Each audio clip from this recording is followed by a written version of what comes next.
y va. Bonjour avant tout à tout le monde. Voilà.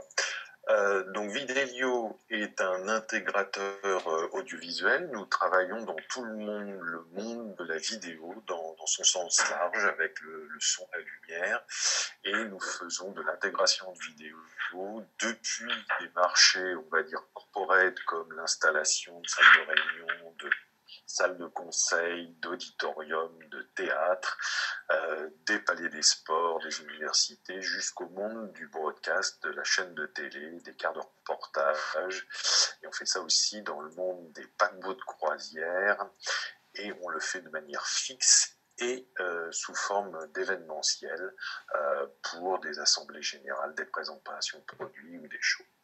La société aujourd'hui a une croissance organique au cours des 10 dernières années qui a été accélérée par une acquisition environ tous les ans, de manière à concentrer un petit peu le marché français qui était très très atomisé.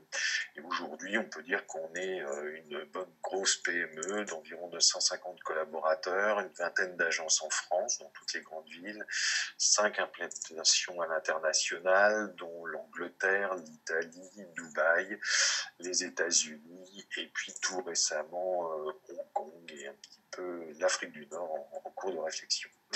Nos 4 principaux métiers dans l'ensemble des marchés dont je vous ai parlé sont avant tout l'ingénierie. Donc là, c'est concevoir avec les clients des systèmes dédiés à leurs besoins pour répondre à leurs besoins.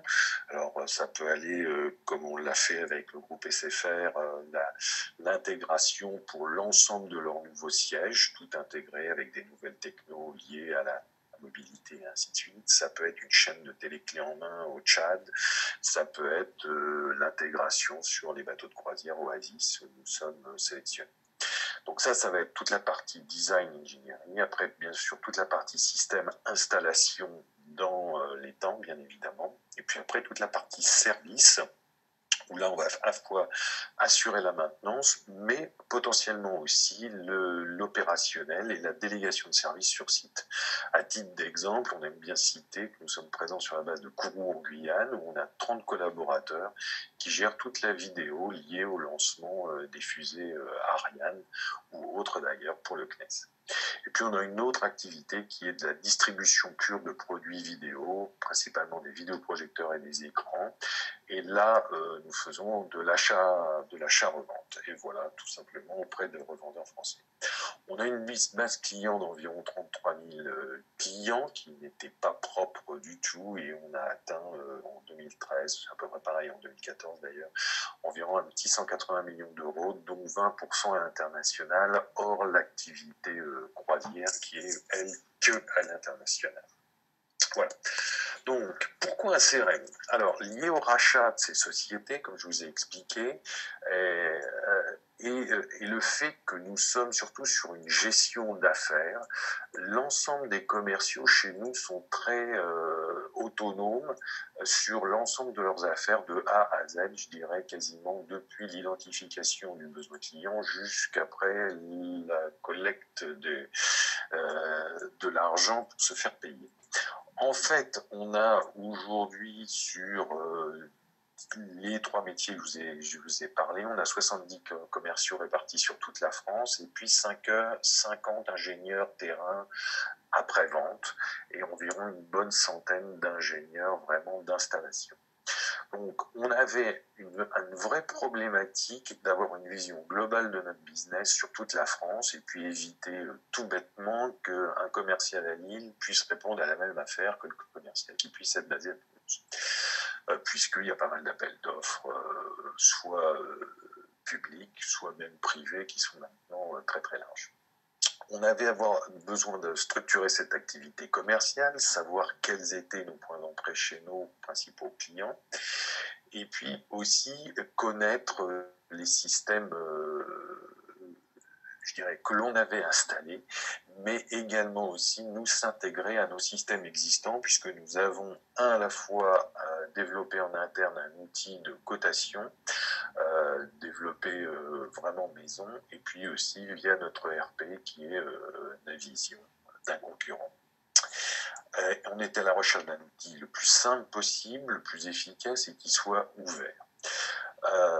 Pour ça, donc, on a fait tout un benchmark avec différents concurrents qui, eux, avaient, par exemple, peut-être plus de solutions qui, sur le papier, pouvaient mieux communiquer entre elles, qui pouvaient être plus intégrées. En fait, dès que l'on a creusé ces solutions-là, on s'est vu que c'était pas la vérité. Et l'avantage de la plateforme Salesforce, qui nous a principalement fait basculer, c'était justement la possibilité de connecter tous nos systèmes sur une base cloud sans avoir à se préoccuper des problèmes d'hardware et d'infrastructure, comme l'a expliqué Monsieur Sweeney au préalable. Pour ça, on s'est fait accompagner d'un intégrateur local, une petite société qui s'appelle JL Consulting, qui est basée en gros à 600 mètres de chez nous, qui a environ une petite vingtaine de collaborateurs. Ils ont déjà travaillé dans l'intégration de Salesforce chez d'autres clients. Et pour nous, ce qui était important, comme on a une structure IT interne qui est quasiment égale à une ou deux personnes, et pour gérer un projet comme ça, c'était impossible. On a voulu avoir quelqu'un de très souple et de très proche, qui sache bien écouter nos besoins, bien les retranscrire et après nous aider à faire, bien évidemment, tout le paramétrage du système en termes de workflow et à la fois en termes d'outils et d'écrans les plus simples possibles. Je vais revenir sur ce point-là. Voilà. Donc, on a lancé le projet en septembre 2014, c'est-à-dire le Go Live, et on avait pris la décision d'aller avec Salesforce fin janvier 2014. On comptait là-dedans un mois de vacances. Donc, les points importants, comme je vous l'ai dit, s'affranchir de toute l'infrastructure IT qui, chez nous, était quasiment inexistante. L'ouverture et la stabilité de la plateforme. Aujourd'hui, je pense que Salesforce est une des plateformes cloud les plus stables et c'était assez important en matière d'accessibilité, à la fois aussi bien sur les PC mais aussi sur tous les outils mobiles. Et on est en train d'équiper par exemple nos forces de service field d'iPad pour pouvoir se connecter. C'était surtout améliorer l'excellence au sein des équipes commerciales tout en centralisant l'information. Ce qui était dit tout à l'heure, c'était le cas chez nous. Chaque commercial avait son propre fichier Excel. C'était avant tout ses clients et sa base de données et on n'avait aucune base de données commune pour l'ensemble de la société. Donc ça devenait ingérable pour un groupe de notre taille et il nous fallait absolument un outil qui nous centralise tout ça et qui puisse aussi amener de la valeur aux commerciaux. Le maître mot de ce projet était avant tout d'amener de la valeur aux commerciaux pour leur faire gagner du temps et non pas qu'ils voient ça comme un outil de contrôle, mais plutôt comme quelque chose de vraiment amenant de la valeur. Je vais vous expliquer ce qu'on a fait. C'était bien évidemment piloter l'activité commerciale, avoir la vision d'un pipeline global par commercial, par agence, par région, pour toute la France, et ça avec des outils paramétrés de manière standard et avec, on a développé en gros 5 tableaux. Le plus, pour nous, on a décidé aussi de faire l'intégration de Service Cloud lié à Service Max pour la gestion de nos ingénieurs field et aussi pour amener encore plus de valeur à nos commerciaux de manière à ce qu'ils sachent ce qui se passe chez leurs commerciaux, qu'ils n'arrivent pas en se prenant une baffe tout de suite et en disant « Oh, mais mon système, il marche pas ». Non, tout de suite, ils ont accès via Salesforce à l'ensemble des tickets qui ont été ouverts chez leurs clients, combien de temps ça a pu être répondu ou pas répondu, où ça en est dans le traitement des problématiques et ainsi de suite.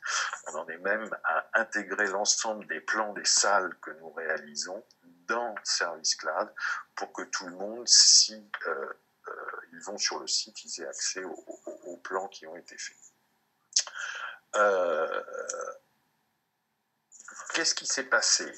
En fait, un conseil très très personnel, pour moi, au moins au démarrage, dans Salesforce, il faut mettre le moins de données possible et le garder le plus simple possible.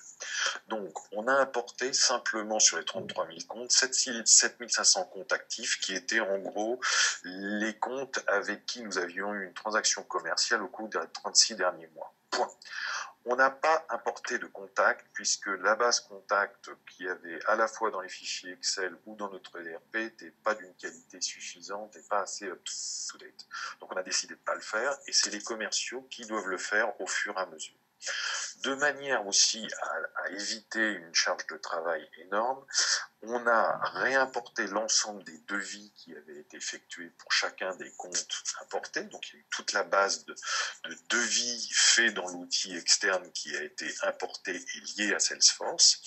Et puis on a mis en champ obligatoire pour à la fois, on va dire, les trois grandes données principales qui sont les comptes, les contacts et les opportunités, le minimum de données. Juste pour vous dire un exemple, pour le compte, je crois que la seule donnée obligatoire, c'est son nom. Point. Après, bien évidemment, il peut renseigner le numéro de SIRET, il peut renseigner plein d'informations, mais au début, pour créer un compte, il y a 1 ou 2 ou 3 champs maximum obligatoires. Tout le reste n'est que optionnel, de manière à ce qu'il n'y ait pas une charge administrative qui soit trop importante. Ça a été un vrai succès puisque dès le lancement, on a eu 100% d'adoption et j'en reviens pas. Pour moi, c'était vraiment un gros challenge parce qu'on avait des commerciaux un peu vieux de la vieille, on va dire, et on avait un peu peur que les gens soient réfractaires. Bien évidemment, après, il y a eu une légère décrue liée à certaines personnes qui trouvaient des avantages, mais maintenant on est dans un bon rythme de croisière et en gros pour 70 commerciaux on a environ 700 opportunités créées par mois et ça de manière relativement stable depuis le lancement. On a une très bonne vue de notre pipeline, comme je vous disais, décomposé. On n'a créé que 5 rapports. C'est encore un autre conseil que je peux me permettre de vous donner. Faites attention, ne donnez pas la main à ce que tout le monde puisse créer des rapports dans tous les sens, parce qu'après, c'est, pour dire, une vraie jungle. J'ai vécu ça dans une autre vie. Donc, limitez le nombre de tableaux, et puis après, vous formez doucement tous vos intervenants à créer des tableaux qui vont être plus adaptés pour eux, pour que ça leur amène de la valeur. Aujourd'hui, en qualitatif, on a notre analyse de notre pipe en montant devisé et en montant pondéré. On a la gestion et la tenue à jour des affaires, avec le nombre de jours depuis quand les affaires n'ont pas été revues, ainsi de suite, et on peut gérer ça. Et puis, on peut analyser les affaires gagnées, perdues, les gains, et ainsi de suite. Mais également aussi, on peut mieux piloter l'allocation des opportunités ou des pistes à chacun des commerciaux le plus approprié d'un point de vue de direction commerciale. On a volontairement pas beaucoup travaillé l'aspect contrôle, mais simplement pilotage de l'activité et comment on aide nos commerciaux à être plus efficaces et plus proactifs. Voilà, donc les améliorations, c'est vraiment cette vision à 360 du client, la traçabilité des échanges, avec l'aspect j'ai oublié le nom, l'aspect communicatif au sein de Salesforce. On arrive aussi à créer des groupes virtuels de travail sur des opportunités. On a la centralisation de nos données clients, donc tout le monde a accès et on est capable maintenant de recréer des organigrammes clients au sein de Salesforce, qui est très important, qui apporte bien sûr plus d'efficacité pour les commerciaux et pour les ingénieurs field, j'ajoute également. On a maintenant des processus complètement cadrés et structurés pour l'ensemble de nos forces, avec des workflows d'approbation des devis pour certains montants ou certains niveaux de marge, qui doivent être validés par les managers régionaux et ou nationaux, et puis une ensemble des procédures complètement homogènes sur toutes les régions. Donc on peut dire que nous sommes satisfaits de ce que nous avons réussi à faire, et je vous dis en gros en 7 mois. Ce qui a été très important de la part du consultant aussi, j'ai oublié de le dire, c'est qu'ils ont effectué un vrai vie-ma-vie des commerciaux pour bien comprendre leurs besoins, et on a essayé de mettre des rapports et des outils à l'intérieur de Salesforce qui répondent à leurs besoins. Par exemple, on a développé un outil d'analyse des affaires qu'ils ont de manière quotidienne. Voilà, c'est tout pour moi et je reste à votre disposition pour plus tard.